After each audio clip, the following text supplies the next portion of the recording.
कुंज बिहारी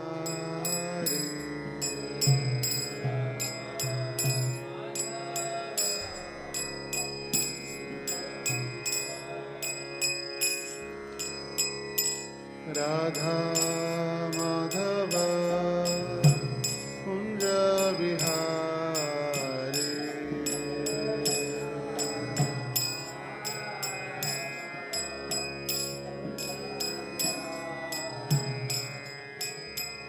गोपीजन वल्लभ गिरिवरधारी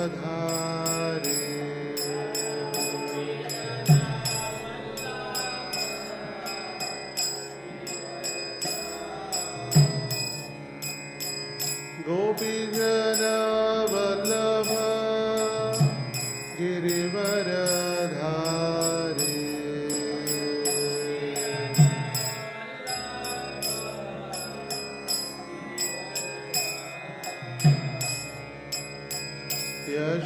यशोदानंदन व्रजजन रंजन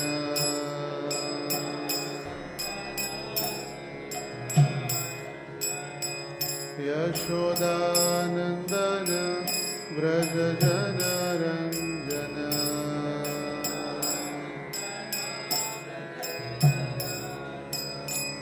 यमुना तीर वनचारी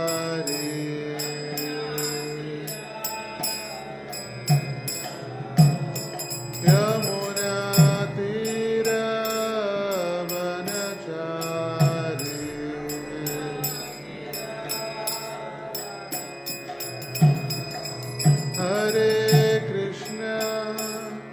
हरे कृष्ण कृष्ण कृष्ण हरे हरे हरे राम राम राम हरे हरे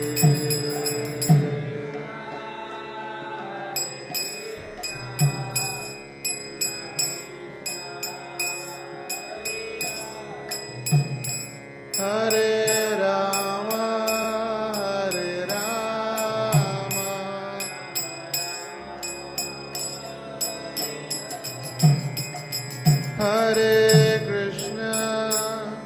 हरे कृष्ण कृष्ण कृष्ण हरे हरे हरे राम राम राम हरे हरे गाइए सभी हरे हरे हरे राम राम हरे कृष्ण कृष्ण कृष्ण हरे हरे हरे राम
जय। श्री श्री राधा दामोदर की जय। श्री श्री गौर निताई की जय। श्रील प्रभुपाद की जय। समवेत गौर भक्त वृंद की जय। निताई गौर प्रेमानंदे हरि हरि बोल। जय जय श्री चैतन्य जय नित्यानंद।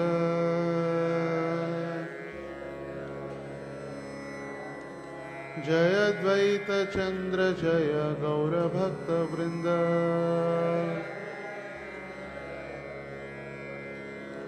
जय जय श्री चैतन्य जय नित्यानंद।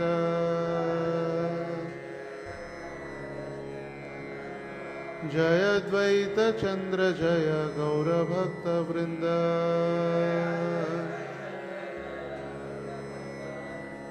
जय जय श्री चैतन्य जय नित्यानंद।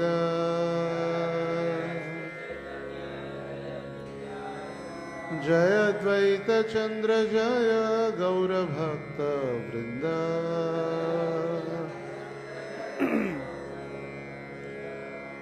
हरे कृष्ण। सभी भक्तों का स्वागत है आज के इस श्री चैतन्य चरितामृत का मध्य लीला अध्याय 7 महाप्रभु द्वारा दक्षिण भारत की यात्रा। और आज हम छठा सत्र हम चर्चा करेंगे प्यार संख्या 121 से आगे।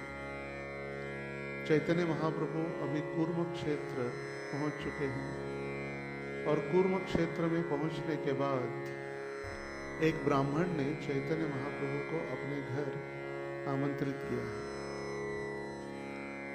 कूर्मा नामे ये ग्रामे वैदिक ब्राह्मण बहु श्रद्धा भक्ति कैल प्रभुर निमंत्रण। एक गांव में कूर्म नाम का एक वैदिक ब्राह्मण था। उसने बड़े ही सत्कार तथा भक्ति से श्री चैतन्य महाप्रभु को अपने घर आमंत्रित किया। यहाँ तक कल हमने चर्चा की थी। और अभी एक कूर्म ब्राह्मण ने चैतन्य महाप्रभु को अपने घर आमंत्रित किया है।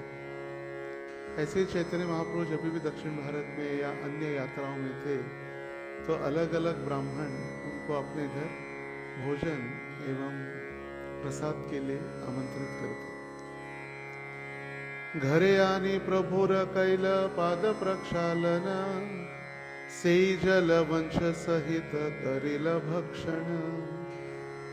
ये एक वैदिक सभ्यता का लक्षण यहाँ पर प्रस्तुत किया गया है। कृष्णदास कविराज गोस्वामी लिख रहे कि जैसे ही ब्राह्मण ने महाप्रभु को अपने घर लेकर आए, उन्होंने चैतन्य महाप्रभु के चरणों का पाद प्रक्षालन किया और उस जल को अपने पूरे परिवार सहित पी लिया। ये स्वयं भगवान भी इसका उदाहरण प्रस्तुत किए द्वारका में। जब द्वारकाधीश श्री कृष्ण को मिलने के लिए सुदामा विप्र ब्राह्मण जब आए थे, वैसे सुदामा विप्र को पता था या उनको तो ज्ञात ही था कि कृष्ण या द्वारकाधीश मेरे मित्र हैं, मगर कभी भी अपने स्वयं के इंद्रिय तृप्ति के लिए उन्होंने द्वारकाधीश को कभी भी डिस्टर्ब नहीं किया। चलो मेरा मित्र है, बहुत पैसे वाला है, कभी भी चाहिए चलो लेकर आओ, 5,000 दो, 10,000 दो, कभी नहीं। और इतनी बात तो क्या, सुदामा विप्र ने कभी भी अपने पत्नी तक को नहीं बताया कि कृष्ण मेरे मित्र हैं। सुशीला जो उनकी पत्नी थी, सुदामा विप्र की पत्नी, उनको भी नहीं बताया था कि द्वारकाधीश कृष्ण मेरे क्लासमेट है। एक दिन हुआ ये कि एक ब्राह्मण भिक्षा मांगते मांगते सुशीला के घर पहुंचा। और जब सुशीला के घर पहुंचा तो फिर उस ब्राह्मण ने भिक्षा मांगना प्रारंभ किया। तो फिर ब्राह्मण ने जब घर पर आया और भिक्षा मांग रहा था तो सुशीला को देखकर उसने पूछा, अरे ये तो सुदामा विप्र का घर है ना? बोले सुदामा विप्र आप जानते हैं? मेरे ऐसे गरीब या फटीचर पति को कौन जानता है? बड़े बड़े लोगों को तो लोग जानते हैं, जिनके बड़े बड़े नाम हैं, पैसे वाले हैं, करोड़पति हैं, और ऐसे गरीब को भी कोई जानता है, आश्चर्य की बात है। बोले पता नहीं, अरे ये सुदामा विप्र ब्राह्मण जो द्वारकाधीश के वर्ग मित्र है, और ये दोनों एक वर्ग में, जब सांदीपनी मुनि के आश्रम में ये द्वारकाधीश कृष्ण के साथ सुदामा, कृष्ण, बलराम, ये सभी अवंतीपुर में एक साथ शिक्षण प्राप्त कर रहे थे।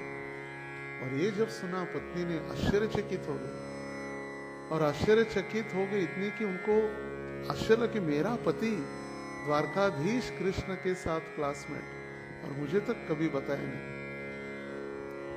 ये भी भगवान की योजना ही थी कि वो ब्राह्मण को भगवान ने भेजा उसके पत्नी को बताने के लिए। जब ब्राह्मण देवता विप्र सुदामा घर आए, तो घर आने के बाद पत्नी तुरंत उनको पूछने लगी, आपने इतनी बड़ी बात मुझे छुपा के रखी, आज तक आपने बताया नहीं कि द्वारकाधीश कृष्ण आपके वर्ग मित्र है। मुझे क्या कहना यार, और कभी कोई बताऊंगा तो विश्वास भी नहीं करेगा। वो द्वारकाधीश और मैं कहा, जैसे मैं अगर कहूँ कि पंत प्रधान मेरे मित्र है, थोड़ी कुछ होने वाला है।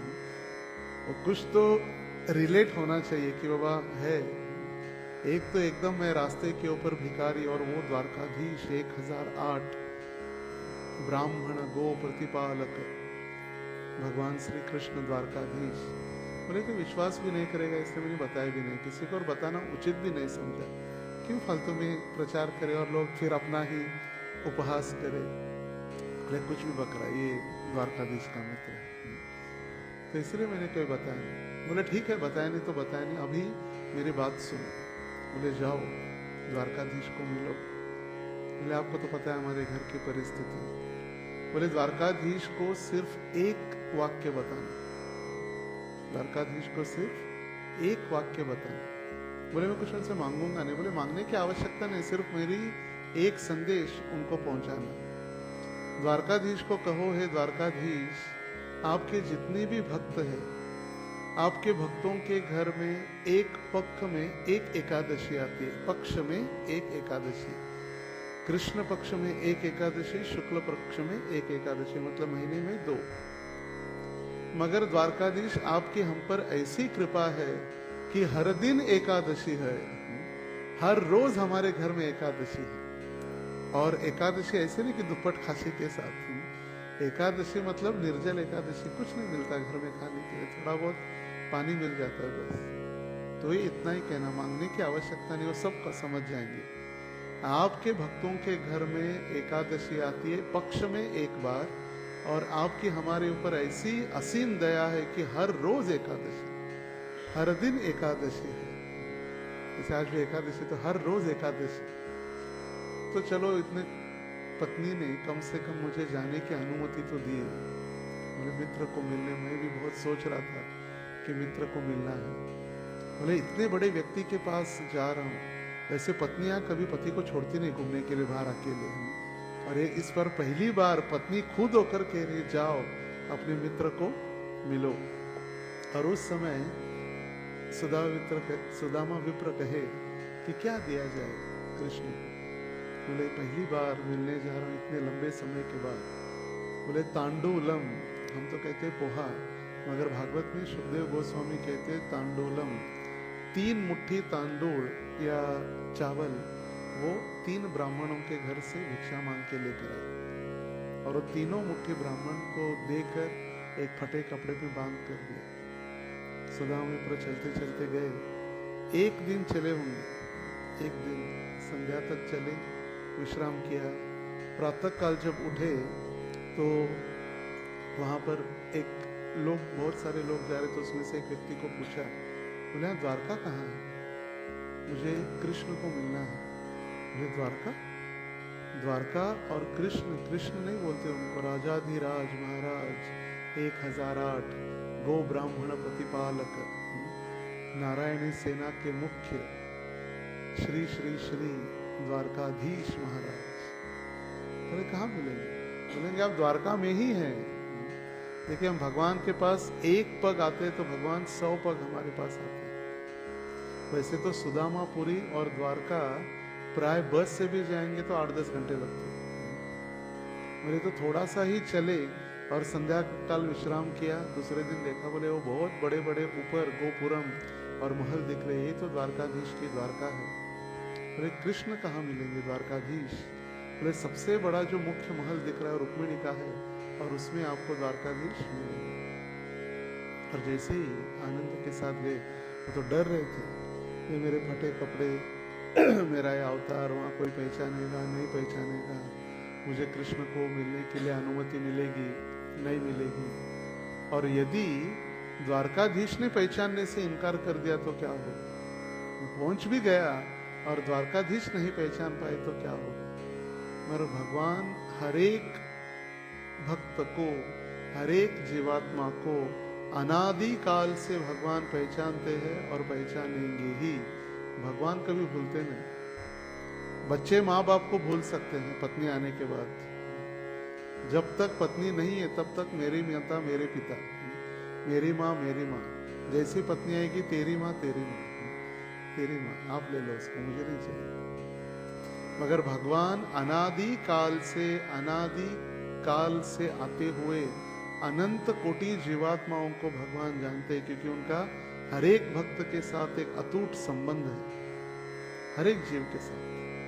भगवान को बता नहीं पड़ता कि मैं सोलापुर वाला हूँ, मैं जुड़े सोलापुर में रहता हूँ, कुछ आवश्यकता नहीं। भगवान सब जानते हैं ये इसके पहले कहाँ था, अनंत कोटि जीवों में ये कहाँ भ्रमण करते करते करते करते करते 84 लाख योनियों में घूमते घूमते अभी ये मेरे पास आया है या मेरी शरण में आया है।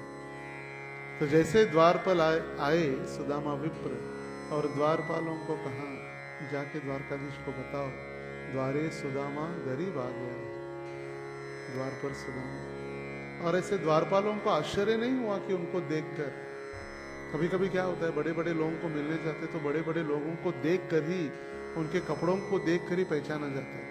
अगर ऐसे फटे कपड़े पहनकर आए तो उनको तुरंत धक्का मार के निकाल दिया जाता है, बोले जाओ साहब नहीं है निकल जाओ, भले ही साहब होते भी है तो भी निकल जाओ, या 10 रुपए देंगे हकाल देंगे, बोले निकल जाओ। मगर ये जय और विजय, ये भगवान के जो द्वारपाल है वैकुंठ में, ऐसे ही यहाँ पर भी थे। और उन्होंने देखा था कि हर रोज नई नई विभूति भगवान के दर्शन के लिए आती है। देवतागण आते हैं, कभी साधु आते हैं, कभी राजा आते हैं, कभी ऋषि आते हैं। तो आज एक नई लीला, इतना गरीब ब्राह्मण विप्र आया है तो उन्होंने जैसे ही अपना दिमाग नहीं लगाया कि नहीं ये महाराज व्यस्त है या द्वारकाधीश मिलेंगे, नहीं, उन्होंने कहा आप रुकिए, हम संदेश पहुंचाते हैं। और जैसे ही भगवान को संदेश पहुंचाया कि सुदामा, विप्र बोलने के पहले ही भगवान अपने आसन से भागते हुए, इतने जोर से दौड़ते हुए गए भगवान, उनके उपवस्त्र, उनकी माला सभी रास्ते में गिरती गई। ये है अपने भक्तों के प्रति प्रेम, और वो भी मित्र। और स्वयं उनका हाथ पकड़कर लेकर आए, अपने सीधा राजगद्दी पर बैठा दिया भगवान को। ऐसे नहीं सोचा चलो तुम यहाँ नहीं, तुम वहां बैठो नीचे, या दूसरी कुर्सी लगा के। हाँ मित्र है, मगर ये गद्दी मेरी गंदी हो जाएगी, या ये स्टैंडर्ड का नहीं। स्वयं अपने आसन पर, द्वारका का सर्वोच्च आसन, सिंहासन पर उनको आरूढ़ किया, और स्वयं भगवान उनके अश्रुओं के द्वारा उनका पाद प्रक्षालन कर। ये भगवान है। और ऐसे भगवान की हम भक्ति कर रहे, तो हमें कितना नम्र होना चाहिए ब्राह्मण और भक्तों की सेवा के लिए।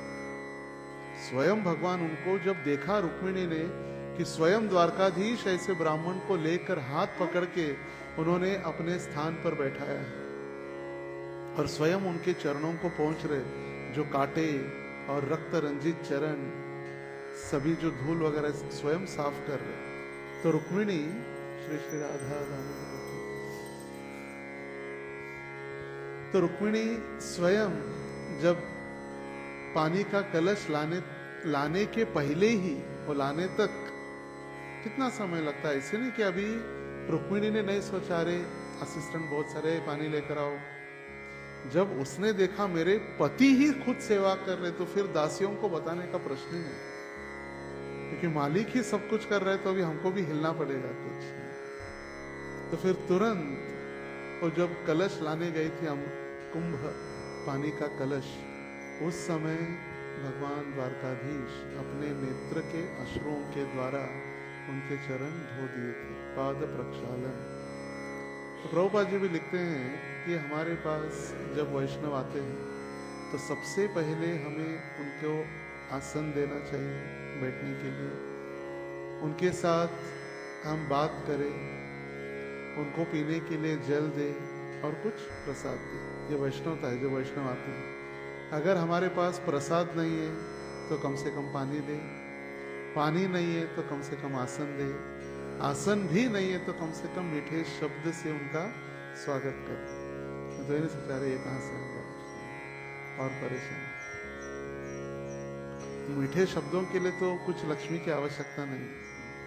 मीठे जो शब्द है, वार्ता या कुछ ये मिठाई जैसे खरीदने की आवश्यकता नहीं, भगवान ने फ्री में दिया हमारे। तो सबसे पहले मीठे वचन, फिर आसन, फिर जल और फिर प्रसाद।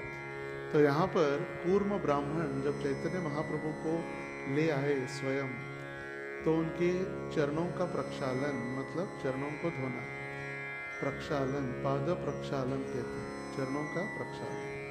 और जैसे भगवान ने वो जब चरण धोए सुदामा के, वो चरणों का जल स्वयं भगवान अपने सर पर उसको धारण किए, रुक्मिणी के सर पर, और रुक्मिणी को कहा कि सारे द्वारकावासी और सारे जितने भी महल में लोग हैं उनके ऊपर ये छिड़क दिया जाए, ब्राह्मणों के चरणों का धोया हुआ जल।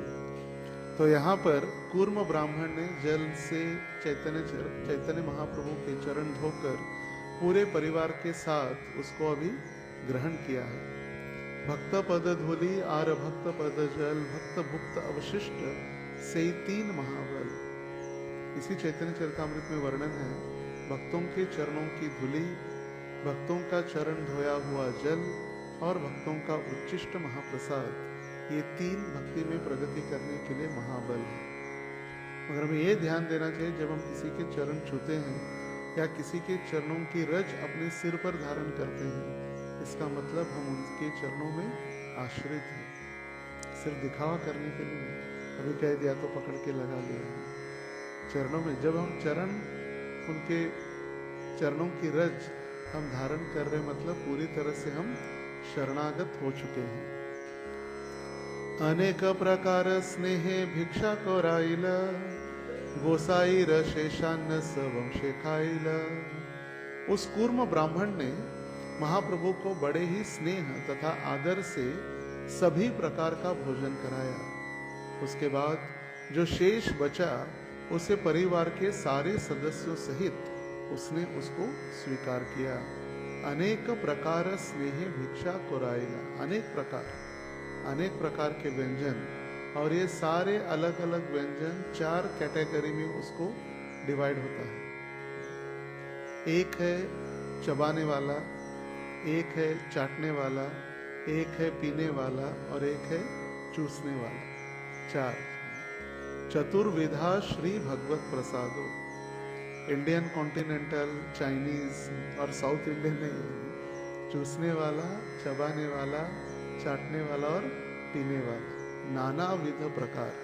जैसे भक्ति विनोद ठाकुर भज भकत वत्सल श्री गौरहरि भोग आरती में सारे व्यंजन का नाम लिखते हैं। तो जैसे दोपहर के समय में जब भगवान को राजभोग अर्पण होता है तो पुजारी ये भजन बैठकर गाते हैं, भज भकत वत्सल श्री गौरहरि, श्री गौरहरि से ही कोष्ठ बिहारी, नंद यशोमती चित्तहारी। तो उसके आगे भक्ति विनोद ठाकुर अलग अलग व्यंजन भी लिखते हैं, क्या क्या बनाया था भगवान, क्या क्या भोजन कर रहे। शुक्त शाकादि भाजी नलिता कुष्मांड, दुग्ध दुम्बी दधि मोचा खंड।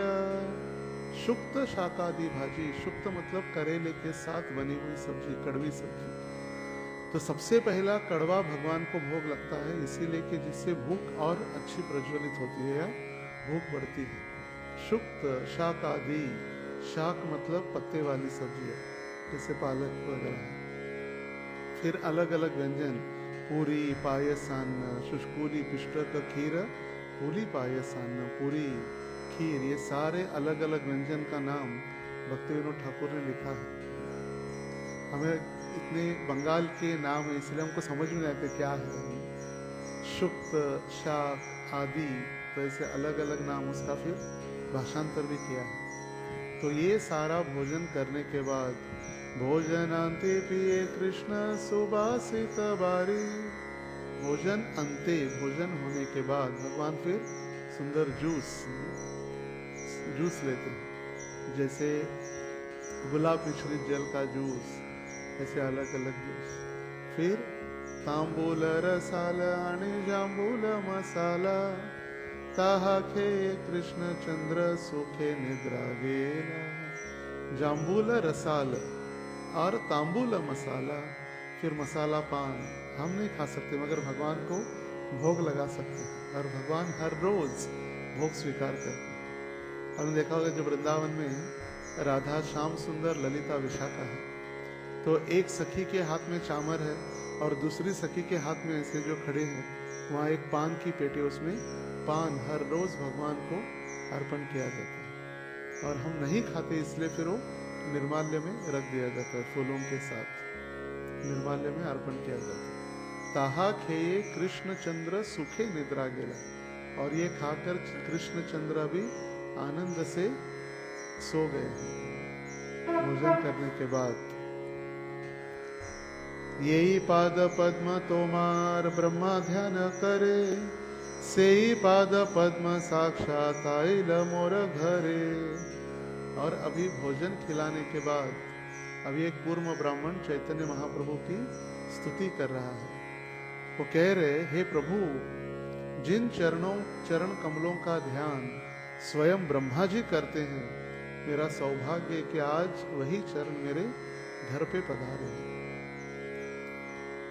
सची माता के घर में भी लड्डू गोपाल के विग्रह थे, जगन्नाथ मिश्र और सची माता के घर पे, और जब वो भोग लगाते और आरती वगैरह होती, और घर में वो देखते अलग अलग चिन्ह है भगवान के चिन्ह, चरण जो भगवान के चरण चिन्ह है, जिसके ऊपर ध्वजा, अंकुश, तुलसी पत्र वगैरह जो सारा है, तो सोचते हैं लड्डू गोपाल हमारे घर में आए क्या, चल रहे क्या घर में चरण। उनके घर में स्वयं चैतन्य महाप्रभु जब चलते थे तो उनके चरण चिन्ह देखकर वो प्रसन्न होते थे। तो उन्हीं चरण चिन्हों का आस्वादन या चरणों का ध्यान स्वयं ब्रह्मा जी, स्वयं शिव जी भी कर रहे हैं, और वो चरण कमल आज हमारे घर में पधारे, हम कितने भाग्यशाली हैं। मोर भाग्य रसीमा नाया कहन, आजी मोर श्लाघ्य हैल जन्म कुल धन।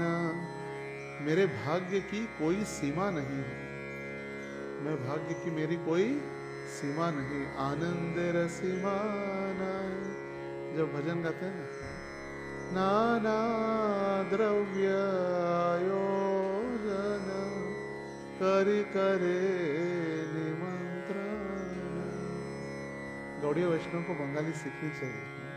प्रभुपाद कहा करते थे बंगाली, जैसे बंगाली माँ और बंगाली भजन या बंगाली भाषा दोनों भी मधुर है। बंगाली माता प्रेम के लिए प्रसिद्ध है, बंगाली माँ और बंगाली भाषा, उसमें मिठास है। जैसे मिष्ठान मिठाई, बंगाली मिठाई भी प्रसिद्ध है, ऐसे बंगाली भाषा भी एकदम मधुर है, कर्कश नहीं है, एकदम ऐसे मिठास से उसका आस्वादन किया जा सकता है। और प्राय मराठी और बंगाली के शब्द कई जुलते हैं, समान है। तो ब्राह्मण कह रहे, मेरे भाग्य की कोई सीमा नहीं है, इसका वर्णन कभी किया नहीं जा सकता। आज मेरा परिवार, मेरा जन्म, मेरा धन सभी धन्य हो गए। धन भी, जब कभी कभी भक्तों को जब घर पर प्रसाद के लिए बुलाया जाता है तो ऐसी भावना नहीं होनी चाहिए कि इनको हम खिलाकर या भोजन खिलाकर इनके ऊपर कृपा कर ले। सही भावना तो ये है कि जब ब्राह्मण भोजन करते हैं अपने घर में, तो हमारा कुल, हमारा परिवार, हमारा धन भी पुण्यवान हो जाता है, धन्य हो जाता है। कृपा कर प्रभु मोरे या तो मां संगे, सहिते न पारी दुख विषय तरंगे। उस ब्राह्मण ने चैतन्य महाप्रभु की प्रार्थना की, हे प्रभु, आप मुझ पर कृपा दृष्टि करें और मुझे आप अपने साथ ले चले। अब और अधिक समय तक भौतिक जीवन में उत्पन्न दुख की लहरों को मैं सहन नहीं कर सकता। बुढ़ती है जन पाही न डोळा म्हणून कड़वड़ा एतसे।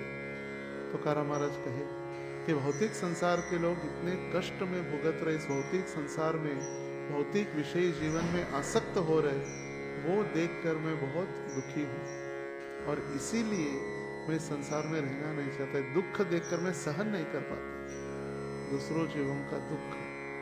और यही वैष्णवता है, पर दुखे दुखी पर सुखे सुखी। मगर भौतिक जगत में अलग है, पर दुखे सुखी। अगर कोई दूसरे की गाड़ी का एक्सीडेंट हो गया, अच्छा हुआ गाड़ी का एक्सीडेंट हो गया, हमको दिखा रहे थे नई गाड़ी लाकर, हो गया एक्सीडेंट, अच्छा हो गया। तो पर सुखे दुखी और पर दुखे सुखी। मगर हमारा वैष्णव संप्रदाय पर दुखे दुखी। वैष्णव जन तो ने न कहिए पीड़ पराई जाने रे। वैष्णव दूसरों का दुख देखकर वो स्वयं दुखी हो जाते हैं। और यहाँ पर ब्राह्मण कह रहे हैं, चैतन्य महाप्रभु एक कृपा कीजिए, मुझे अपने साथ ले जाइए, बस ये सांसारिक दुखों से मैं परेशान हो चुका हूँ, अभी आपके साथ चलना है। तात्पर्य में श्रील प्रभुपाद जी लिख रहे, यह कथन सब पर लागू होता है, चाहे कोई कितना भी धनी अथवा समृद्ध क्यों न हो। नरोत्तम दास ठाकुर ने इस कथन की पुष्टि इस प्रकार की है, संसार विषानले दीवाने शिहिया ज्वले। वे कहते हैं कि भौतिकतावादी जीवन शैली से हृदय जलते रहता है। हमको लग रहा है कि हम बहुत प्रगति कर रहे हैं, जैसे कोई लड़की छोड़कर चले जाते तो क्या कहते हैं, दिल जले। दिल क्या हो गया, जल गया। तो भौतिक संसार में जब भी है हमारा दिल जलते ही रहता है, इसको बताने की आवश्यकता नहीं पड़ती। भौतिक जगत के दुख में जीवन जीने का कोई साधन ढूंढे नहीं मिलता। यह तथ्य है कि जहां तक धन की बात है, कोई अत्यंत सुखी हो सकता है, वह हर प्रकार से ऐश्वर्यवान हो सकता है, फिर भी उसे अपने शरीर तथा परिवार के सदस्यों तथा आश्रित लोगों के लिए विषयों की पूर्ति का प्रबंध करना पड़ता है। कोई कितना भी बड़ा क्यों न हो, वो सदैव उसको अपने आश्रित लोगों की इंद्रिय तृप्ति करानी पड़ती है। जैसे हम कभी कभी बड़े महलों में बड़े बड़े लोगों के पास जाते हैं, ऐसे ऐसे घरों में हमने देखा है, ऐसे ऐसे घरों में देखा है जहां पर पूरा फर्नीचर चांदी का है, लकड़ी का नहीं, फर्नीचर चांदी का। बैठने के आसन, टेबल, उसके ऊपर चांदी का कार्विंग, चांदी की थाली परोसने के लिए, चांदी की समय। हम एक घर में थे गुरु महाराज के साथ, तो वहाँ पर सारे चांदी की थाली, चांदी की समय, वहाँ पर चांदी की कटोरी, सब चांदी, ऐसा ऐश्वर्य चमक रहा था। और फिर सभी को प्रसाद परोस रहे थे। और कभी कभी क्या होता है, ऐसे घरों में जब जाते हैं तो फिर वो ब्राह्मण और भक्तों को भोजन खिलाते हैं। महाराज आप खाइए, अगर हम उनको कहे आप भी लीजिए तो बोलेंगे महाराज हमारे सौभाग्य में कहाँ है, हमको तो डॉक्टर ने बोला है दाल का पानी पियो, बिना घी की रोटी खाओ, बस बीपी हाई है, शुगर है, फिर इतना हो के फायदा क्या है। इतना सब कमाया मगर अभी भोग के साधन है, मगर वो व्यक्ति भोग नहीं कर पाता।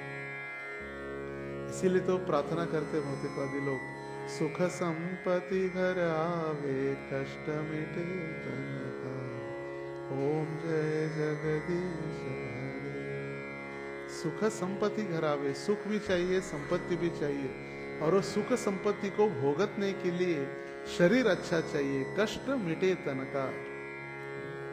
संकटी पावावे निर्वाणी रक्षावे, संकष्टी पावावे नहीं, लोग कहते संकष्टी पावावे, संकष्टी नहीं है, संकटी मतलब जब हमारे ऊपर कोई संकट आएगा उस समय आप हमें रक्षण कीजिए। निर्वाणी रक्षावे, जब हमारा निर्वाण होगा इस संसार से, तब भी हमारा रक्षण कीजिए। आजकल लोग सुनते नहीं, ध्यान से पढ़ते नहीं, इसलिए जो भी फणिवर वंदना, फणिवर नहीं, फणिवर वंदना, फणिवर कैसे है, फणिवर वंदना, हर एक शब्द का अर्थ से फिर अनर्थ हो जाता है। तो यहाँ पर प्रभुपाद जी लिख रहे, कितना भी बड़ा व्यक्ति क्यों न हो, उसको अपने आश्रित लोगों की सदैव इंद्रिय तृप्ति में लगे रहना पड़ता है। अन्यों की आवश्यकताओं को पूरा करने के लिए उसे काफी कष्ट उठाने पड़ते हैं। ये कभी कभी घर में कमाने वाला एक होता है और सारा घर आराम से खा रहा है, और फिर भी वो कमाने वाले को कोसते रहते हो, आपका घर में ध्यान नहीं है, हम क्या क्या करें, पूरा घर क्या हम ही संभालें, कि आपको भी घर में ध्यान देना चाहिए। बेचारा दिन भर काम कर रहा है, इसीलिए तो आप आराम से पेट भर के खा रहे हैं। अगर वो कहे आप चले जाओ काम, मैं घर संभालता हूं, तो कैसे? आजकल जो नया ट्रेंड चल रहा है, जहां पर डिवाइडेड फैमिली है, पहले तो हिंदू अनडिवाइडेड फैमिली थी, घर में 30-30, 20-20 लोग इकट्ठा रहते थे, सारे चाचा, पेद्दा पप्पा, चिन्ना पप्पा सब रहते थे एक साथ, और उनके बच्चे, फिर उनके बच्चे, सब रहते थे 20-30 लोग। आजकल सिर्फ कोई नहीं रहना चाहता, मैं और मेरी पत्नी, बस, कोई डिस्टर्बेंस नहीं चाहिए। तो फिर जैसे ब्रह्मचारी आश्रम में सेवा का नियोजन होता है कि तुम ये, फिर यहाँ से ये, ऐसे, तो फिर घर में भी वो नियोजन करते। सुबह 5 से लेकर 10 बजे तक बच्चे को पिता संभालेगा, 10 बजे जब पिताजी ऑफिस जाएगा तो माँ संभालेगी, या दोनों जॉब कर रहे तो फिर किंडरगार्टन में छोड़ दिया जाता है, डे केयर। अमेरिका में हमने देखा है, अमेरिका लंदन में डे केयर में छोड़ देते हैं, पति पत्नी दोनों जॉब कर रहे, बच्चे को संभालने का समय नहीं है, सुबह 10 बजे से लेकर शाम को 5 बजे तक एक डे केयर कहते हैं, डे केयर। तो वहाँ पर बच्चों को दूध पिलाना, उनको खिलाना, सुलाना, कितना दुर्भाग्य है।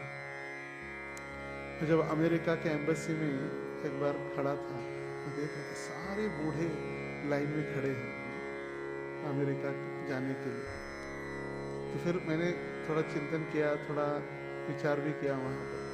तो तब मैं सोच रहा था, यहाँ पर सारे लोग अमेरिका में जाकर जॉब करते हैं, जब उनकी पत्नी गर्भवती होती है या बच्चे हो जाते हैं, तो बच्चों को जो डे केयर में छोड़ने का खर्चा दिन का $100, $150, $200 है। तो फिर फुकट के हमारे घर में माता पिता है, उनको लेकर जाते, उनको बच्चे संभालने के लिए दे देते, बस फुकट में हो रहा है ना डे केयर। इसीलिए वो माता पिता को लेकर जाते हैं अमेरिका, उनकी सेवा करने के लिए नहीं, अपने बच्चों को फ्री में वो संभाल सके, जिससे हमारा डे केयर का खर्चा नहीं हो, इसीलिए। और हमारे बूढ़े बेचारे जाते हैं वहां पर और दिन रात उनको बच्चों को संभालना, बस और कुछ नहीं, हमारी करनी, बच्चों को संभालो, घर साफ करो, भाई। ये है आज की प्रकृति। पैसे होने से, कोई पैसे से व्यक्ति अमीर बन जाता है, मगर दिल की अमीरी जब तक वो इसका हृदय बड़ा नहीं होता, जैसे भगवान भगवद गीता में कहते हैं, कृपणा फल हेतव। कृपणा मतलब कंजूस बन गया व्यक्ति, रखते जाता है, किसी को नहीं देना, बस फिर मर जाता है, सब कुछ इधर ही छोड़ना है। नो लगेज अलाउड लिखा होता है, अमरूद लेकर आते हैं बैग में, कोई लगेज नहीं, मेरे बैग, एक ही बैग है, एक ही क्रूज, एक ही बैग है, नहीं, एक बैग भी नहीं, एक कोपिन भी नहीं लेकर जा सकते, कुछ नहीं, नो लगेज अलाउड, सब कुछ इधर ही छोड़ना। इसीलिए नरोत्तम दास ठाकुर विनती कर रहे, विषय छाड़िया कबे शुद्ध हबे मन, कबे हम हेरबो श्री वृंदावन। कभी कभी हमारे पास जब समय होता है तो हमें ऐसे वैष्णव गीत सुनने चाहिए, कीर्तन तो सुनते हैं महामंत्र का, साथ ही साथ वैष्णव भजन सुनने चाहिए। ये वैष्णव भजन गौड़ीय संप्रदाय का टॉप मोस्ट, सबसे हाईएस्ट ये पराकाष्ठा अध्ययन के लिए। जैसे भक्ति शास्त्री में क्या क्या पढ़ते, कौन से ग्रंथ है? भगवद गीता, भक्ति रसामृत सिंधु, ईशोपनिषद और उपदेशामृत, ये 4 है। फिर भक्ति वैभव में भागवत के प्रथम 6 स्कंद, भक्ति वेदांत में 7वें से 12वां स्कंद, भक्ति सार्वभौम में चैतन्य चरितामृत और उससे ऊपर है वैष्णव गीत, क्योंकि ये वैष्णवों ने, आचार्यों ने स्वयं भक्ति का अनुभव करते हुए अपने साक्षात्कारों को, अपने कार्यकलापों को लिखा है। जैसे नरोत्तम दास ठाकुर प्रार्थना कर रहे हैं कि पाषाणे कुटिबो माथा अनले पशिबो। पाषाणे कुटिबो माथा लिख नहीं रहे, सिर्फ उनकी वो अनुभूति हो रही है कि जाके मैं अभी सर पटक पटक के आत्महत्या कर दूं, अग्नि में प्रवेश करूं, सारे वैष्णव मुझे छोड़कर चले गए। वो ये नहीं सोचे कि चलो वैष्णव सब कुछ छोड़कर मुझे पीछे गए, कड़ी लगा के मैं स्वीट राइस खा के अभी सो जाता हूँ, कोई देखने वाला नहीं, चलो अभी दरवाजे बंद, आराम से 4 घंटा सो जाता हूँ, सब मुझे छोड़कर चले गए। नहीं, पाषाणे कुटिबो माथा अनले पशिबो गौरांग गुणेर निधि कोथाय गेले बाबू। सब गौरांग के महाप्रभु के नित्य पार्षद कहाँ चले गए सब? तो ये है विरह भावना। विरह, जितना हमारे हृदय में विरह उत्पन्न होगा भगवान के प्रति, गुरु के प्रति, उतना हम भगवान से निकट आएंगे। भौतिक जगत और आध्यात्मिक जगत टोटली उल्टा चलता है। आध्यात्मिक जगत का प्रतिबिंब भौतिक जगत है, आध्यात्मिक जगत का प्रतिबिंब है। जैसे भौतिक जगत में हम जॉब में जब रहते तो बॉस की चापलूसी करते, जॉब की चापलूसी, जैसे बॉस का घर का पानी लेकर आना, उसका सिलेंडर पहुंचाना, या उसके बच्चों को स्कूल छोड़ देना, खुश हो जाता है बॉस, कितना अच्छा, तो फिर प्रमोशन हो जाता है। मगर वहां पर अलग है, उसका उल्टा अगर करेंगे तो कृष्ण और हमारे बीच जितने अधिक भक्त है उतना हम कृष्ण से नजदीक है। जितने अधिक भक्त हैं, हम डायरेक्ट सोचेंगे मैं तो दामोदर का भक्त हूँ, कोई किसी लेना देना नहीं, मैं तो दामोदर का भक्त हूँ, कोई किसी का लेना देना नहीं, मैं और मेरे दामोदर। मगर हम उतने ही भगवान से दूर चले जाते हैं। जितने भक्त हम में और भगवान में हैं उतने हम भगवान के निकट पहुंचते हैं। आध्यात्मिक जगत क्योंकि सीधा है, भौतिक जगत ये उल्टा है, प्रतिबिंब स्वरूप। अतएव मनुष्य को चाहिए कि भौतिकतावादी जीवन शैली से मुक्त हो जाना चाहिए, उसे दिव्य आनंद के सागर में डूब जाना चाहिए। दूसरे शब्दों में, भौतिकतावादी जीवन शैली से मुक्त हुए बिना दिव्य आनंद का आस्वादन नहीं किया जा सकता। कल हमारे काउंसलिंग मीटिंग में चर्चा कर रहे थे, जब तक हमारे ऊपर वैष्णव कोई नाराज है या हमने किसी के प्रति अपराध किया है, वो अपराध से हम मुक्त होंगे, वो वैष्णव हमारे ऊपर नाराजगी समाप्त करके आशीर्वाद देंगे, तब हमारी भक्ति देखिए कितनी आसानी से एकदम बढ़ते रहती है। ये तो आस्वादन कर ही नहीं पाते, कर रहे हर रोज का जो मरी जिंदगी जिसको कहते हैं, हर रोज चल रहा है, जब भी करे सेवा भी करे, मगर वो आस्वादन नहीं कर पाते। टेस्ट, जैसे प्रभुपाद उदाहरण देते इसके लिए हमेशा, जैसे किसी को जॉन्डिस हुआ है, पीलिया, क्या कहते हैं काविड़, मराठी में काविड़ कहते हैं, काविड़, पीलिया, जॉन्डिस, उसको कितना भी आप मिठाई खिलाओ उसको कड़वा ही लगेगा। मिठाई में दोष नहीं है, उसको रोग हुआ इसीलिए जीवा की उसकी प्रॉब्लम है, इसीलिए कड़वा लग रहा है। मगर दवाई क्या है? गन्ने का रस और मिश्री, मतलब खड़ी साकर। पहले तो कड़वा लगे, वो पिएगा नहीं, नहीं चाहिए नहीं चाहिए। अगर बोलेंगे अरे क्या कड़वा लग रहा है, वो तो जहर नहीं है, वो तो शुगर केन, चरकोपाल, चरकोपाल कहते हैं, चरकोपाल।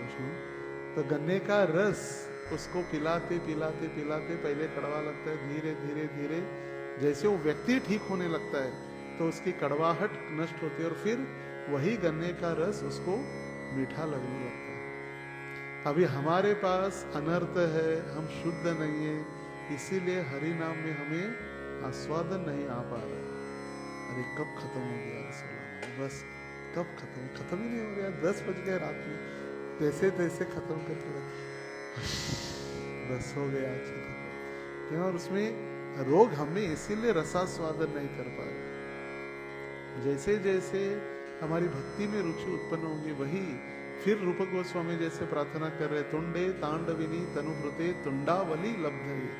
भगवान एक मुख क्या, मुझे लाखों मुख दो, जिससे मैं भगवान का लाखों मुखों से नाम ले सकूं, लाखों कानों से मैं भगवान का नाम सुन सकूं। तो ये विषय वासना जब धीरे धीरे कम हो जाएगी तो फिर कृष्ण के चरणों में रुचि उत्पन्न होगी। इसमें कोई अंधश्रद्धा या कोई भाव प्रकटता नहीं है।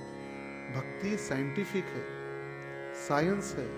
जैसे डॉक्टर जैसे दवाई देने के बाद जितना हम डॉक्टर को फॉलो करते हुए दवाइयाँ ले रहे, वैसे हम ठीक हो जाएंगे, बराबर।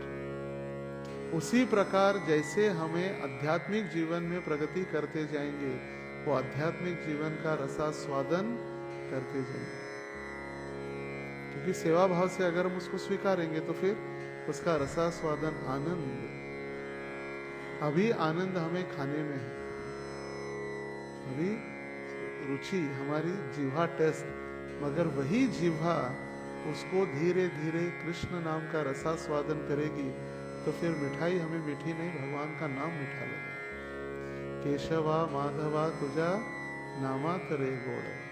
अभी इतना गुड़वा है हमारे नाम में, जैसे नाम लेते हम सो जाते, इतना गुड़वा है। हाथ में माला आते इतनी आराम से नींद, इतनी मिठास है नाम में। जैसे कहीं कहीं लोग कहते हैं महाराज हम मंदिर में आते हैं, मंदिर में आने पर बहुत शांति मिलती है, बाहर इतने झगड़े, घर में कोई शांति है नहीं, गोलियां खानी पड़ती है सोने के लिए। आपके मंदिर में आते हैं, कथा में बैठ के आराम से सो जाते हैं। देखिए वो तो फायदा हो रहा है, कम से कम कथा में बैठने के बाद शांति से नींद आ रही है। तो प्रभुपाद जी लिख रहे तात्पर्य में कि आनंद का सागर, आनंद के सागर में गोते लगाने। जैसे दामोदर अष्टक में सत्यव्रत मुनि कह रहे, आनंद कंद जो कृष्ण है वो गोते लगा रहे उनके साथ, वो आनंद, और वो आनंद कभी कम न होने देने वाले हैं।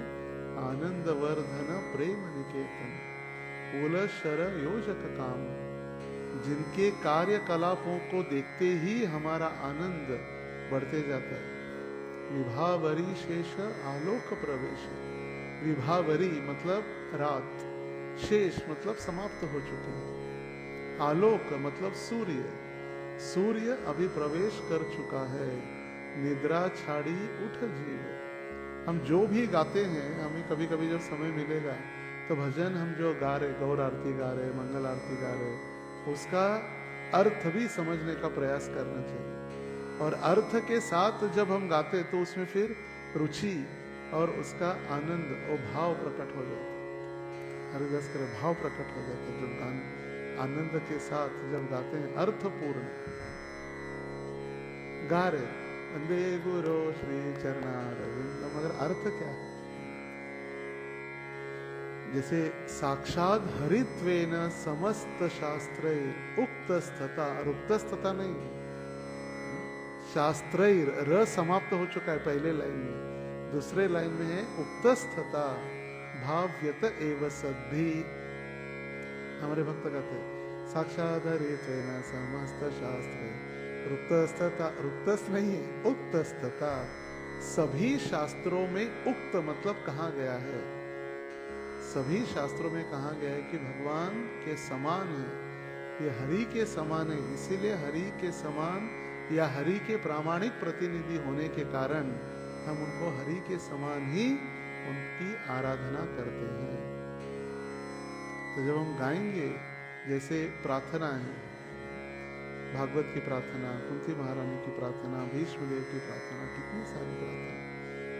जैसे गिरिराज गोवर्धन को देखते हुए जो गोपियां गा रही थी, अर्थपूर्ण जब हम गाएंगे, हंताय मद्रिरबला हरिदास वर्यो यद्राम कृष्ण चरण स्पर्श प्रमोदः मानं तनोति सहगो गणयोस्तयोर्य पानीयसूय वसकंदर कंदमूलैः।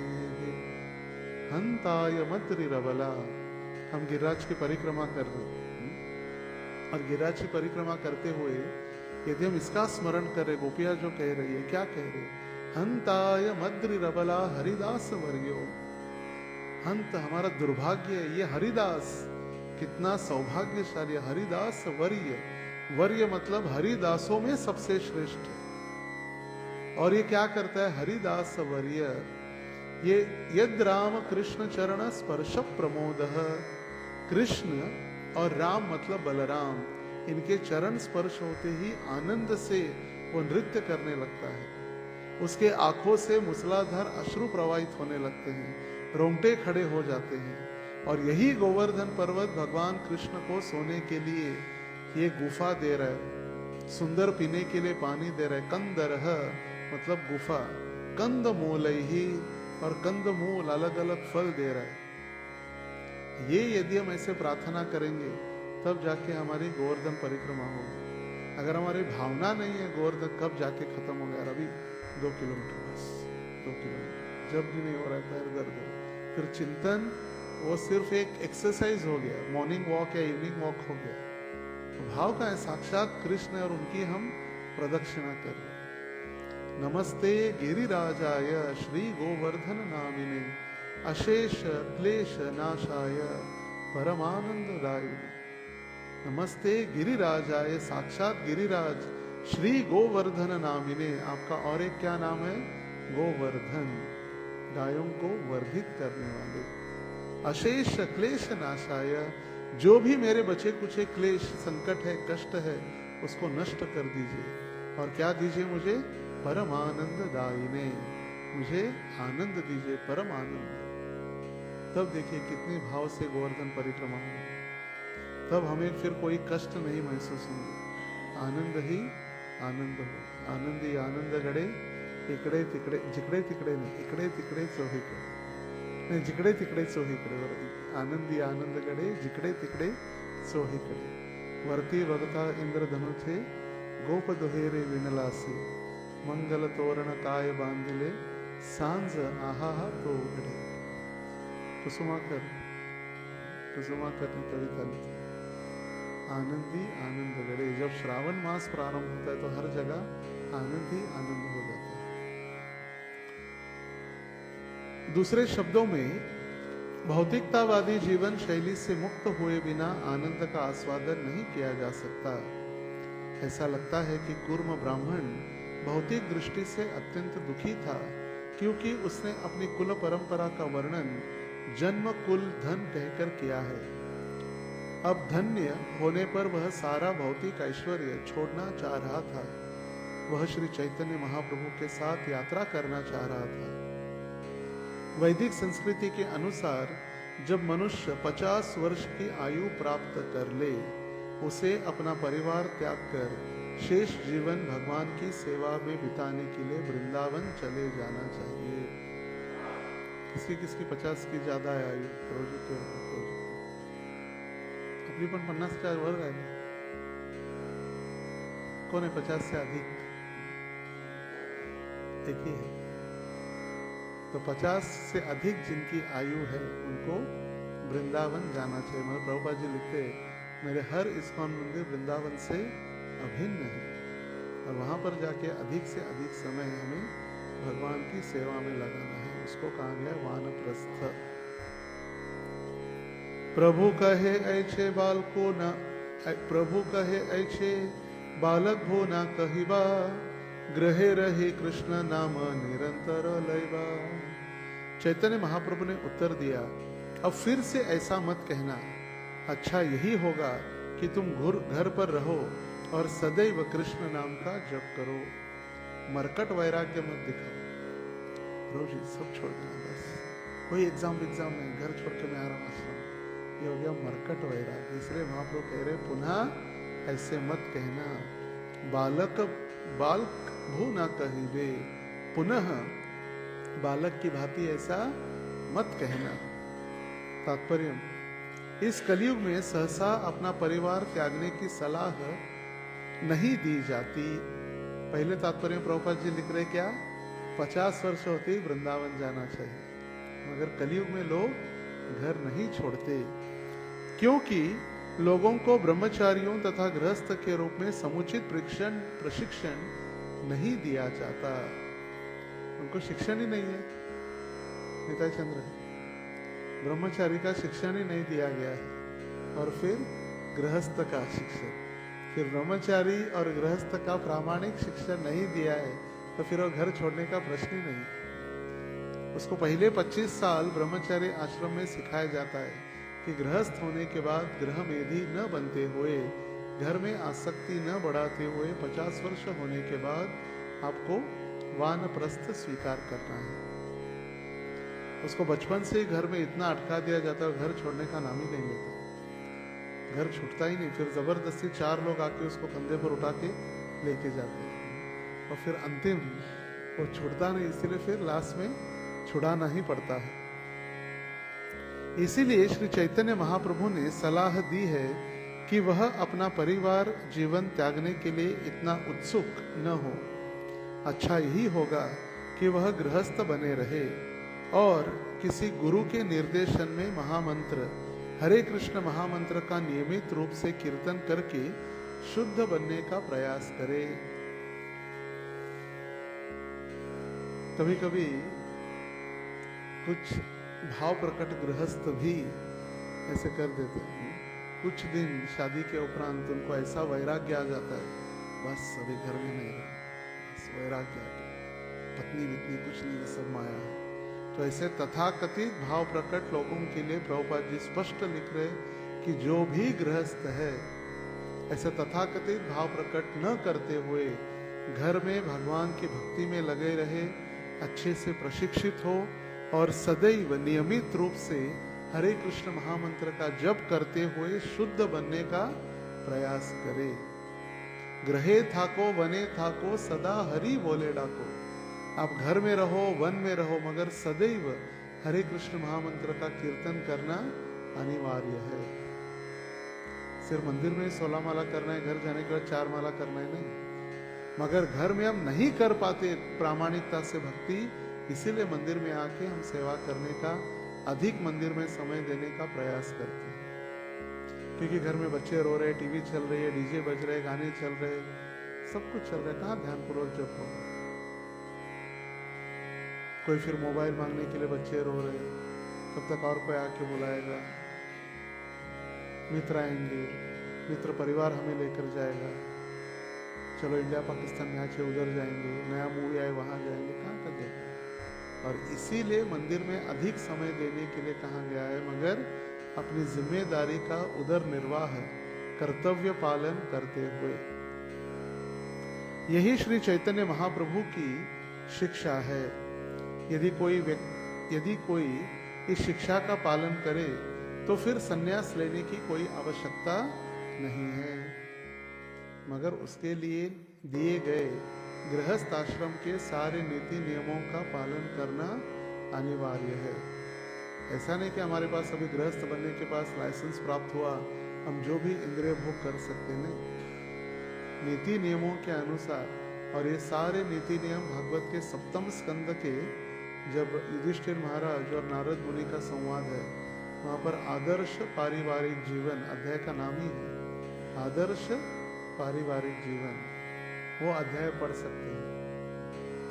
उसमें वर्णन किया नारद मुनि कि सांप, बिच्छू, कॉकरोच और सभी परिवार के सदस्य, उनका भी ख्याल करना, उनको मारना नहीं है। घर में मच्छर हो, सभी ऐसे गृहस्थ हम बन सकते हैं। हम तो एक मच्छर आती है उसको नया वो बैट लेकर आके चट चट चट चट मार के उसको खत्म कर। मगर गृहस्थ के नियम, अपने ऊपर जो भी आश्रित है उनको भगवत धाम लेकर जाने की जिम्मेदारी।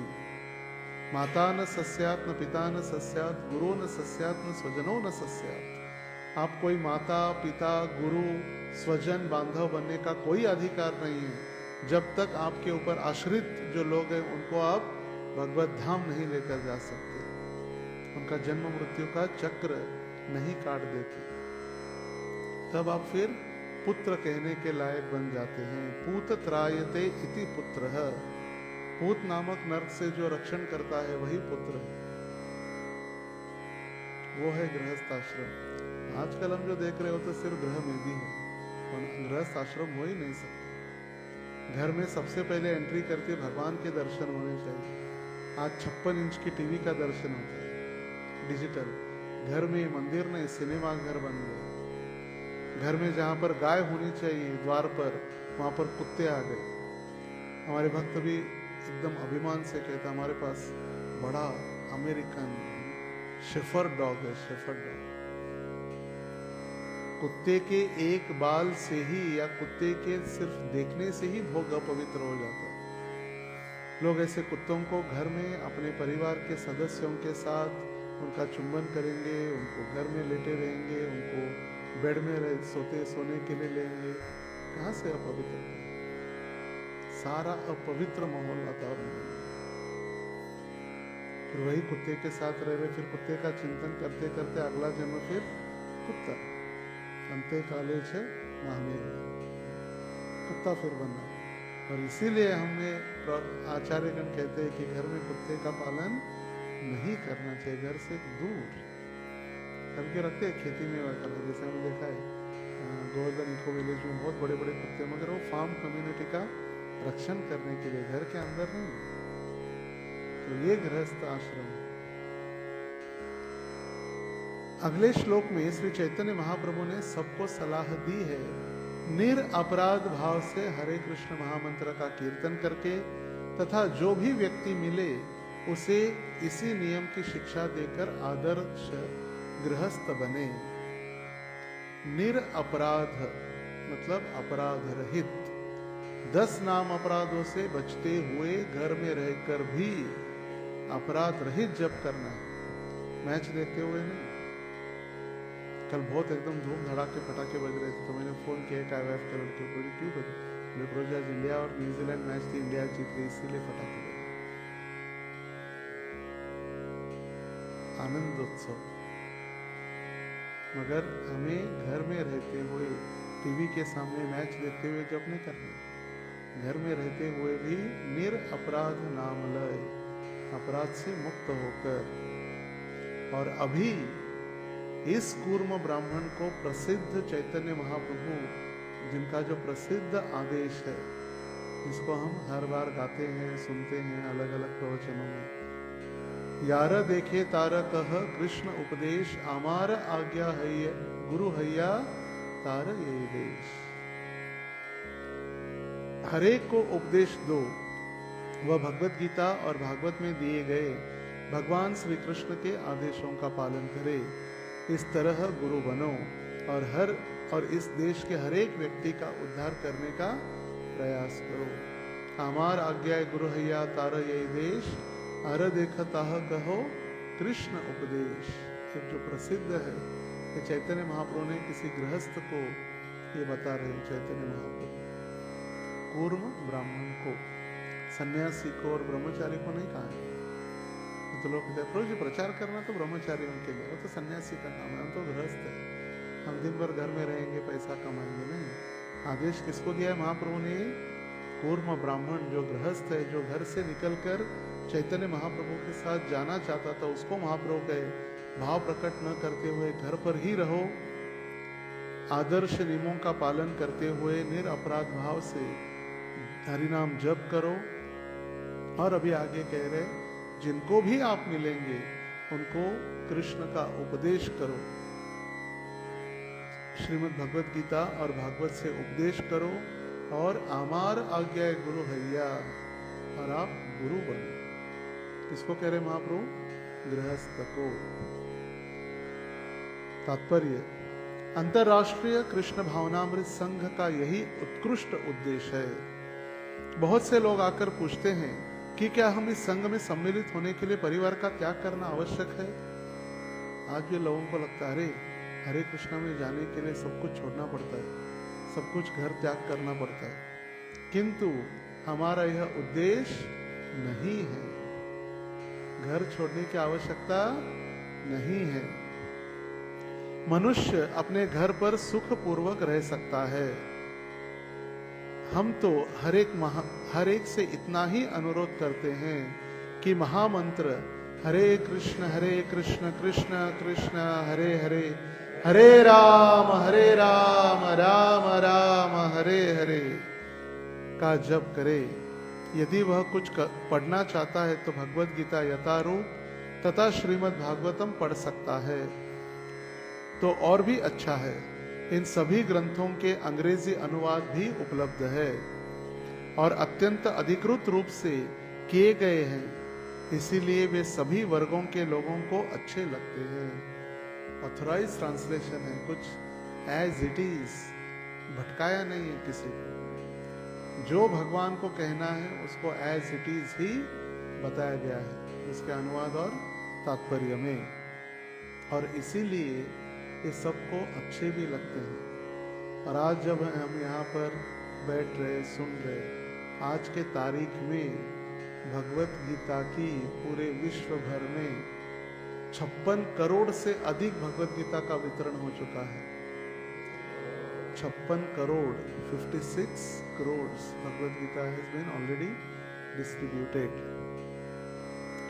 भौतिक कार्यकलापों में ही निमग्न रहने के बजाय सारे विश्व के लोगों को इस आंदोलन का लाभ उठाना चाहिए और घर में रहते हुए अपने परिवार सहित हरे कृष्ण महामंत्र का कीर्तन करना चाहिए। प्रभुपाद जी देखिए, निडर थे, डरते नहीं थे कभी लिखने के लिए। कभी कभी बोलने में हम एक बार बोल देते हैं, लोग भूल जाते हैं कि आजकल ये सोशल मीडिया के कारण वीडियो बन के और रह जाता है, और पहले नहीं था ऐसा रिकॉर्डिंग वगैरह। मगर लिखने के बाद वो हमेशा के लिए रहता है, आने वाले लंबे समय तक जो भी लिख रहे। प्रभुपाद जी कभी डरा नहीं करते थे, निडर, क्योंकि लायन गुरु के शिष्य जो थे, सिंह गुरु के शिष्य। प्रभुपाद जी स्पष्ट कह रहे, घर में रहकर हरे कृष्ण महामंत्र का कीर्तन करना चाहिए। मनुष्य को अवैध संबंध, मांसाहार, जुआ तथा नशे जैसे पाप कर्मों से भी बचना चाहिए। 4 नियम डायरेक्ट।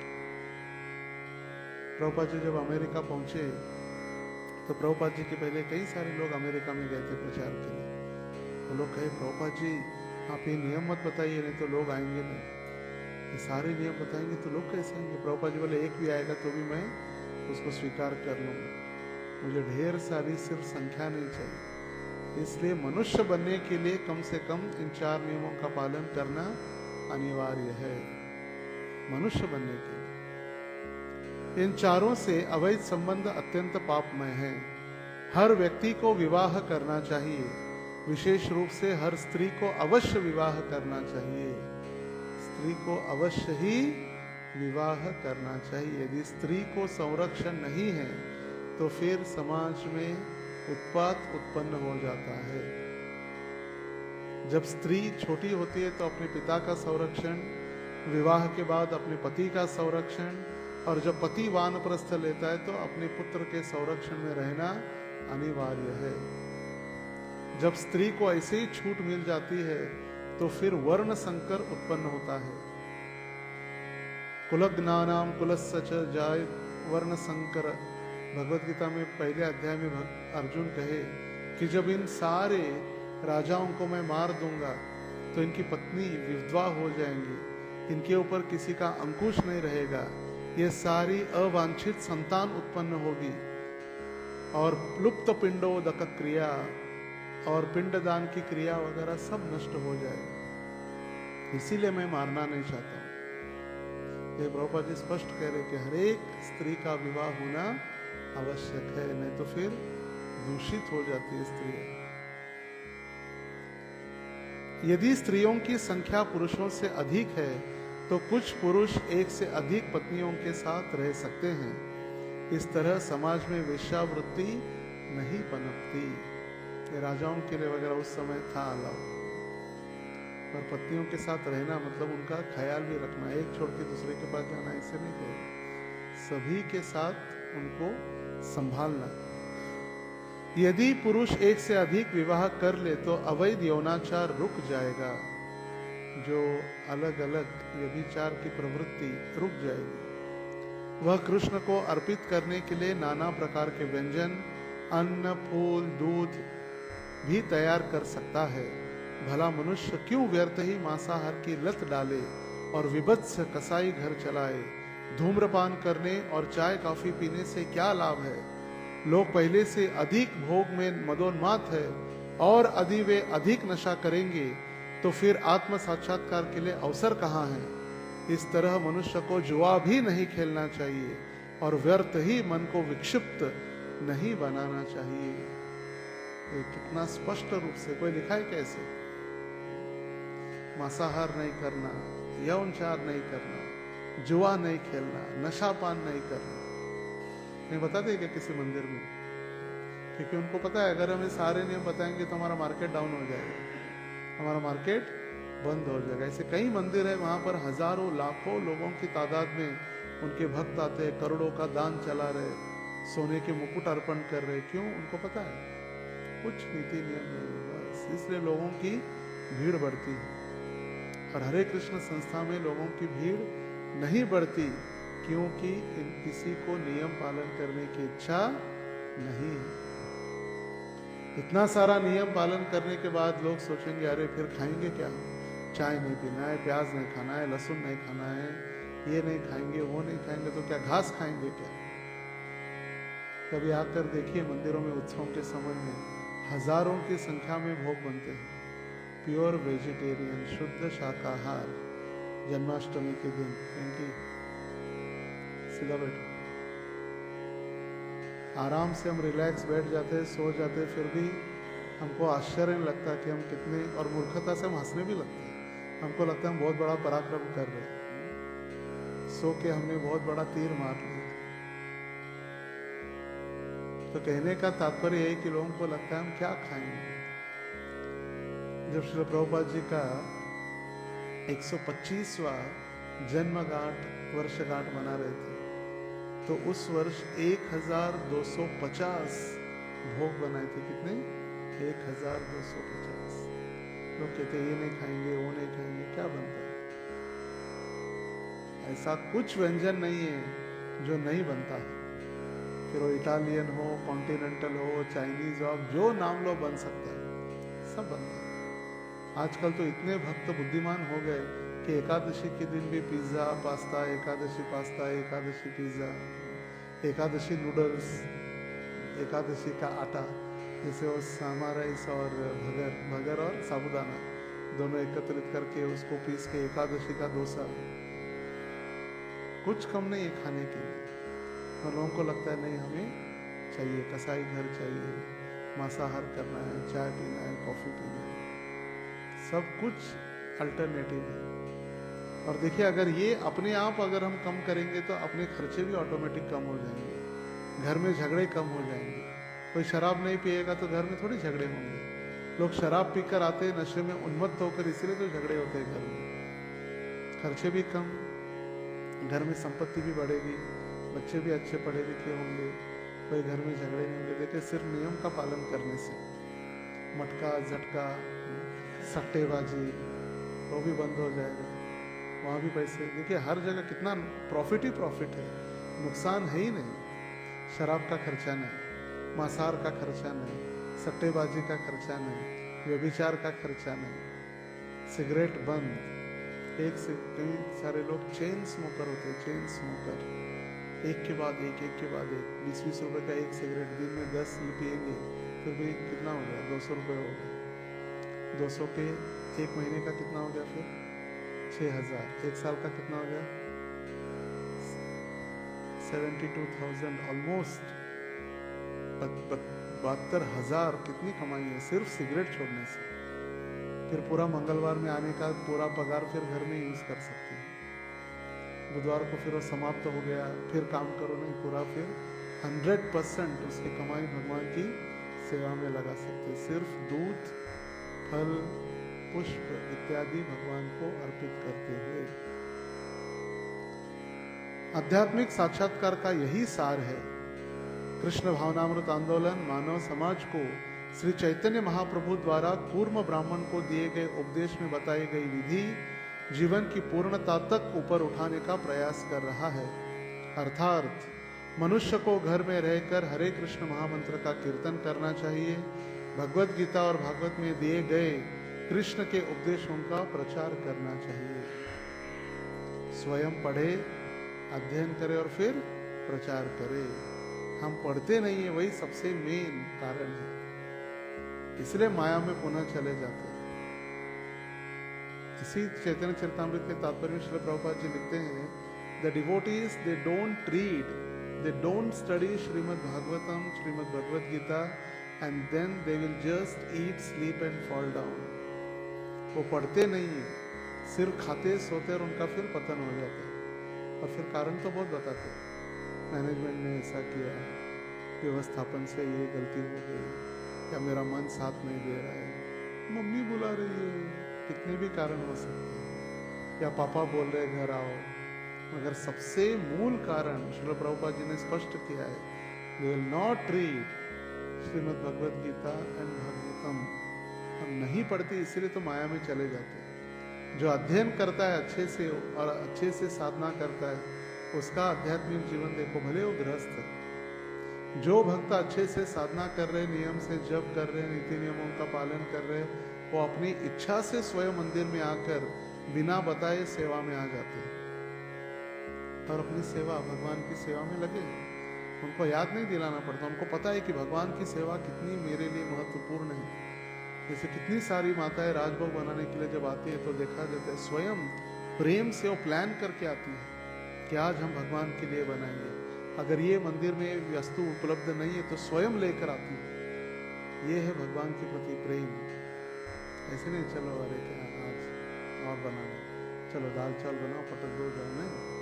नया नया हर एक वो सीखते हैं, अलग अलग व्यंजन सीख रहे, जो भी चीजें घर से लेकर आके तैयारी। और इतना तो क्या, उपवास करके आते हैं दोपहर तक, और जब भगवान को भोग लगने के बाद, आरती होने के बाद उपवास होता है। यह है तपस्या, प्रेम भगवान के प्रति। मगर जो साधना नहीं करते, भले वो दीक्षित है, ब्राह्मण दीक्षित है, भगवान के प्रति कभी रुचि उत्पन्न नहीं होगी, क्योंकि साधना नहीं है। और साधना के अंतर्गत नाम जप और पढ़ाई नहीं, ग्रंथों का अध्ययन नहीं। फिर दीक्षित हो, ब्राह्मण दीक्षित हो, घर में रहते आराम से, उनको लग रहा है चल रहा है, प्रेम कहाँ उत्पन्न हो। प्रेम उत्पन्न न होने का कारण हमारी साधना डाउन है, या साधना है ही नहीं। कभी कभी ऐसे भी भक्तों को हमने देखा है, दीक्षित होने के बावजूद 16 माला जप नहीं करते, दिन भर मंदिर में रहेंगे, सेवा करेंगे। अगर हम उनको पूछे जप हो गया, हो गया, हाथ में माला ही नहीं तो फिर कैसे जप हुआ। दीक्षित होने के बावजूद फिर ऐसे भक्तों के बीच यदि हम रहेंगे तो फिर क्या होता है, सिर्फ निंदा, वैष्णव अपराध और फिर भक्ति से पतन। क्योंकि ऐसे भक्त तथाकथित सो कॉल्ड डिवोटीज जिसको हम कह रहे, क्योंकि साधना न करने के कारण सिर्फ निंदा, वैष्णव अपराध या फिर गलतियां ढूंढना दूसरों की, ये चलते रहते।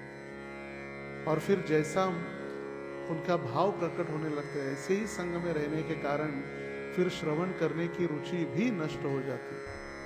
फिर कथा में नहीं बैठना, बाहर बैठना, गार्डन में गप्पे छप्पे लगाना, चर्चाएं करना, कौन किसके घर में क्या चल रहा है, किसके घर में शादी है, कौन किसके साथ भाग गया, वही चर्चाएं चलती है। संडे के दिन यही देखा जाता है, जो भक्त जिनकी साधना ठीक नहीं है वो कथा में रुचि उत्पन्न हो ही नहीं सकती, इम्पॉसिबल। ये मैंने श्रीमद् भागवत और श्रील प्रभुपाद जी कह रहे, भागवत के शुरुआत में ही प्रभुपाद जी ने स्पष्ट रूप से कहा है कि जो व्यक्ति जिसके चित्त ठीक नहीं है, जिसका कार्य ठीक नहीं है, जिसका कार्य ठीक नहीं है, जिसकी बुद्धि ठीक नहीं है, वो कभी भी एक चित्त होकर भागवत कक्षा नहीं सुन पाता। मगर जो भक्तों के प्रति प्रेम से अपने कार्य के द्वारा, अपने बुद्धि के द्वारा यदि स्थिर होकर श्रीमद् भागवत का अध्ययन करेगा तो भागवत के हर एक पन्ने के ऊपर वो कृष्ण का साक्षात दर्शन कर सकता है। तो भागवत पढ़ने की शक्ति हर एक पन्ने के ऊपर। अभी हम भागवत खोलते हमारी आंख बंद हो जाती है क्योंकि रुचि नहीं, हम बाकी के कार्यों में लगे हुए हैं। प्रभुपाद जी ने स्पष्ट किया, जिसका चित्त स्थिर है, जिसकी बुद्धि स्थिर है। सबसे पहले उल्टा ऐसे प्रभुपाद जी बता रहे, जिसका कार्य शुद्ध है उसका चित्त शुद्ध है। चित्त शुद्ध है तो बुद्धि स्थिर है, बुद्धि स्थिर होने से व्यक्ति भागवत में बैठ सकता है।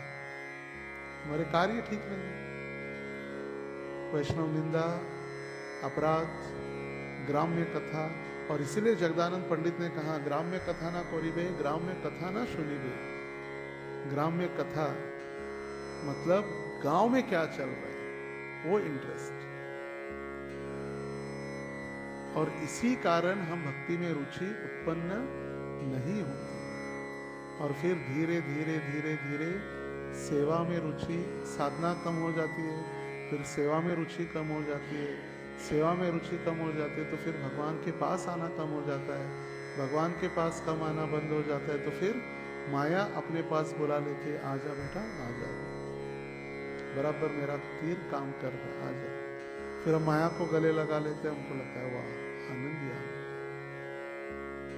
फिर जब कष्ट आते हैं जीवन में तब हमें याद आता है अरे क्या हुआ, पुनर्मुषिको भव। और इसीलिए हमें अपने कार्यों को, हम क्या कर रहे हैं, इन कार्यों को हमें बहुत सावधानी पूर्वक हमें करना है। इसका मतलब ये नहीं कि जैसे श्री प्रभुपाद जी बता रहे घर बार छोड़ के हमें चलो हरिद्वार, नहीं। जहां पर भी है हम हमारे आश्रम के अनुसार हमारे कर्तव्यों का वहन करना महत्वपूर्ण है।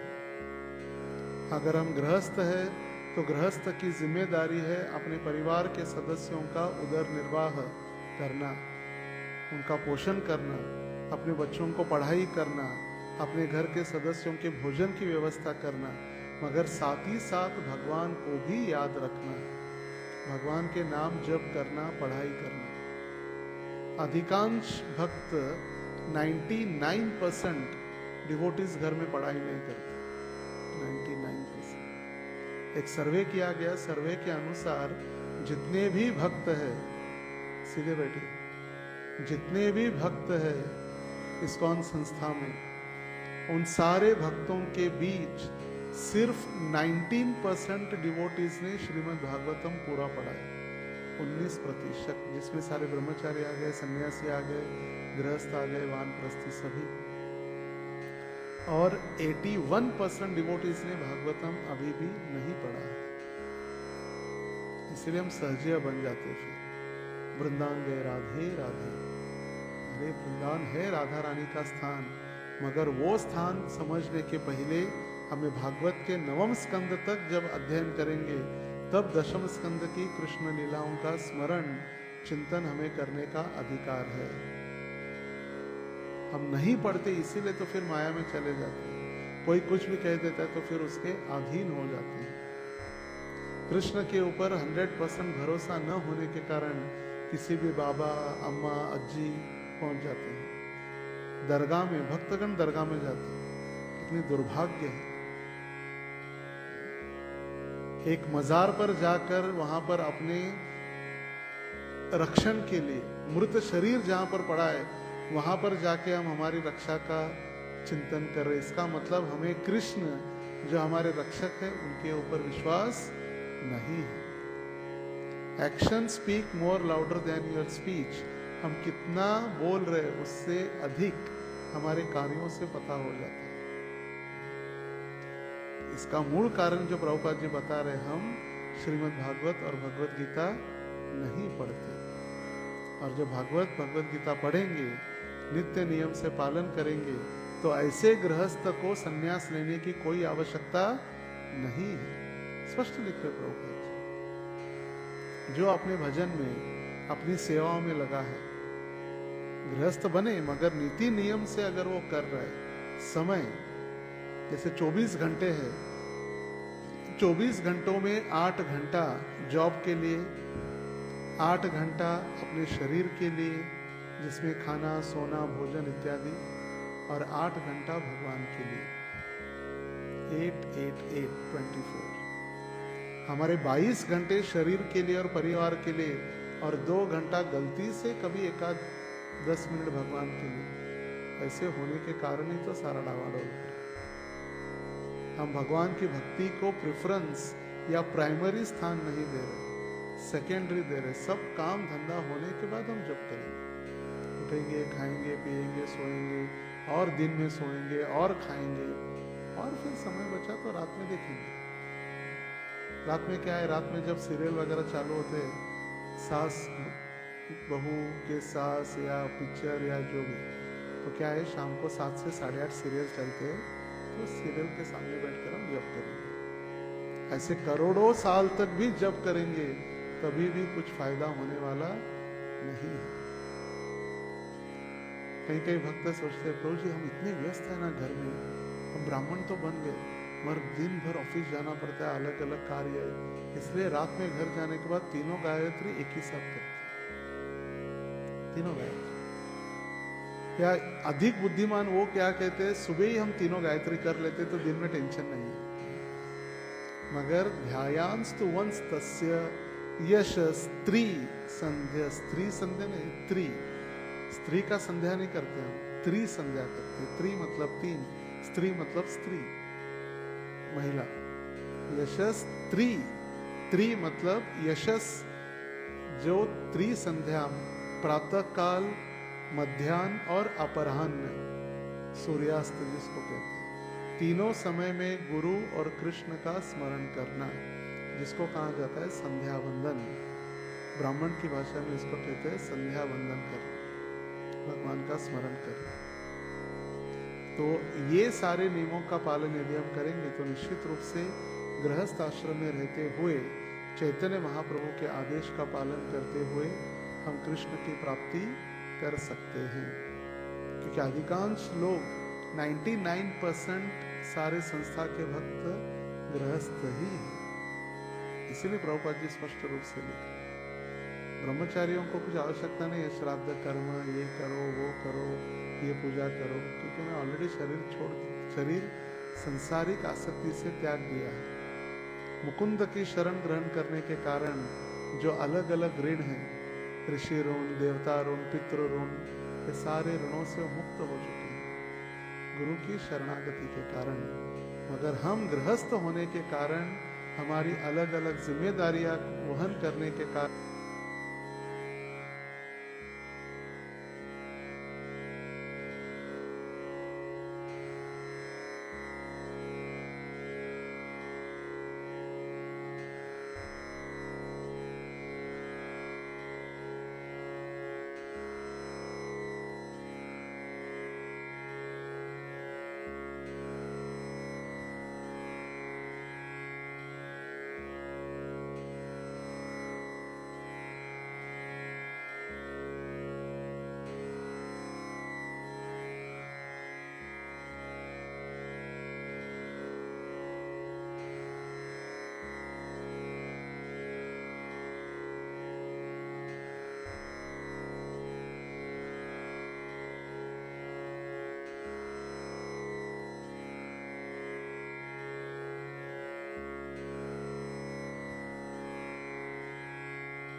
संभव हरेक को सिखलाए तो उसे भौतिक जीवन का कल्मश छूट तक नहीं पाएगा।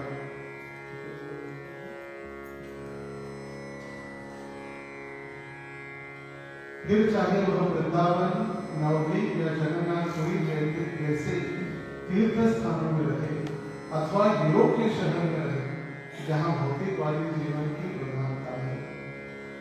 एकदम क्लियर, यदि हम नियमों का पालन कर रहे हैं चैतन्य महाप्रभु के आदेशों के साथ और हम इन नियमों का जो पालन करेंगे तो भौतिक कल्मश हमें छू नहीं सकता, चाहे फिर वृंदावन, नवद्वीप, जगन्नाथपुरी में रहे या फिर यूरोप में। यदि हम हमारे नीति नियमों का पालन कर रहे हैं तो फिर स्थान कोई महत्वपूर्ण नहीं है। यदि कोई भक्त श्री चैतन्य महाप्रभु के उपदेशों का पालन करता है तो भगवान के सानिध्य में रहता है। वह जहाँ भी रहता है उस स्थान को वह वृंदावन तथा नवद्वीप बना देता है। इसका अर्थ यह हुआ कि भौतिकता उसे छू नहीं पाती। कृष्ण भावनामृत में अग्रसर होने वालों के लिए सफलता का यही रहस्य है।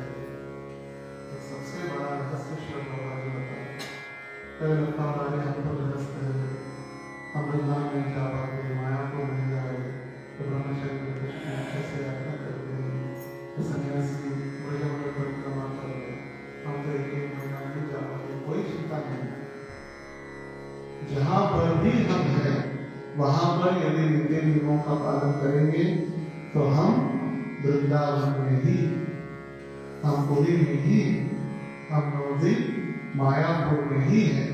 और यही भक्ति में प्रगति करने के लिए रहस्य है, सफलता का रहस्य। हरे कृष्णा कृष्णा कृष्णा कृष्णा हरे हरे, हरे राम